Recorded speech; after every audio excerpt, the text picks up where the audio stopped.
Good morning. I first want to say I do not own the rights to this lovely hold elevator music that you hear in the background. I decided to go ahead and go live because I literally got out of bed this morning at 10 a.m. I'm still in my gown. I really don't have much to hide. Y'all seen everything. But I've been at home now. I know this is a struggle for many of you for, let's see, at least 15 minutes. So if the people come on, I'll have to hang up. But I want to talk about the power of the spoken word this morning. There's a whole lot. It has really applied to me during our time of healing and everything that's been going on in my life.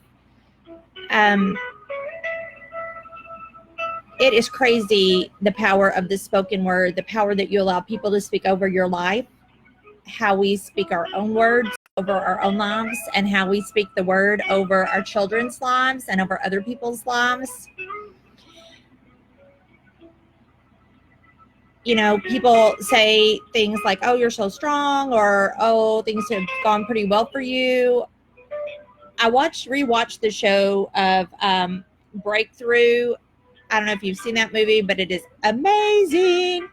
Brian took me to the picture show. You can tell I'm old. I think they call it movies these days. To see the movie when it first came out, and I wasn't even faced with this yet, or maybe it was growing inside and I just didn't know. But the mom on there really impacted me then about the power of the spoken word. I'd heard it, but I really saw it in her and how she was so convicted about that. And that really resonated in me, and it resonated in my life. And I really started talking to Brian a lot about the power of the spoken word, because I started looking back in my own life and I started seeing, wow, this music is so loud. I started seeing that the power of the spoken word in our own lives has been so true. And we have to start thinking and speaking more positively upon things. So that's something that I'm really trying to do in myself, is to not let those negative thoughts come into my life and come into my thoughts, because I can speak negative upon other people, but I'm real bad about self-talk. I don't know if any of you are bad about self-talk, but I can tell myself, you don't look so good. You've gained some weight. You don't deserve that. You're not a good mom. You're a bad Christian. All of these things. I don't think that I'm rowing that boat alone. I think that there's many of us who can say those things. And I think that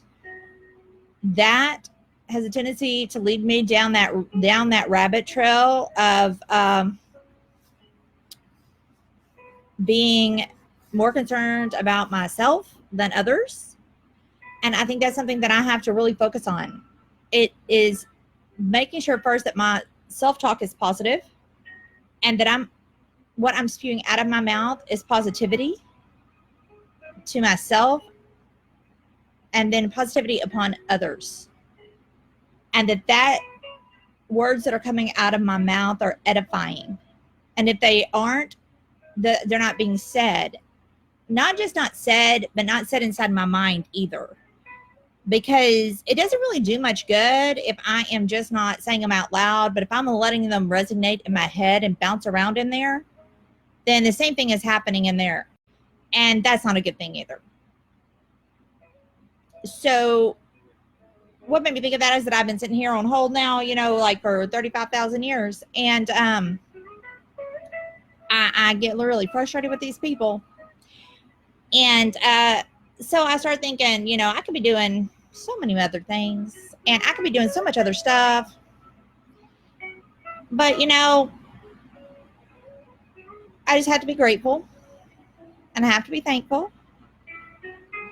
And I got to get some positivity in my mind, because some negativity sure can overcome me.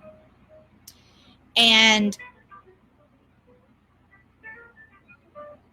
it is hard for me right now to not be negative when I try on clothes. And I have to be positive and look for fashions that are positive for me. I I have to do a lot of different things that you think, no, maybe not so much. I told my girls a long time ago that when they're they always know if their dad and I are not on the same page about something. Because my favorite thing to do when Brian and I are not on the same page about something is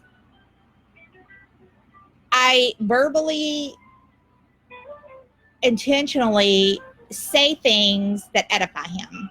I force myself to. So the girls know that if I'm not happy with their dad and they come in the house, they will hear me saying things like, I love Brian because he is a great provider. I love Brian because he loves me. I love Brian because, and I start thinking of all the positive things that I love about him. Because there's so many reasons to love him, even though I might want to pinch his head off in that very moment. But that one thing that I'm so aggravated at him about, which is usually the same thing, after you've been married as long as we have, it just kind of sticks its head up in a different way. But we all have those things that rub each other wrong. It's the same with our kids, even though they're grown. Even when we get aggravated at them, that coworker. I love my coworkers, and I know that they're probably watching this. But, if you get aggravated at a coworker, if you get aggravated at this telephone call, whatever it is, you have to try to think about something positive, and it's not easy. That's why I have to force myself to do Good it. afternoon. Thank you for I have to calling. go. Talk to you later. Bye. How can I help you today? Hello, ma'am. I am calling because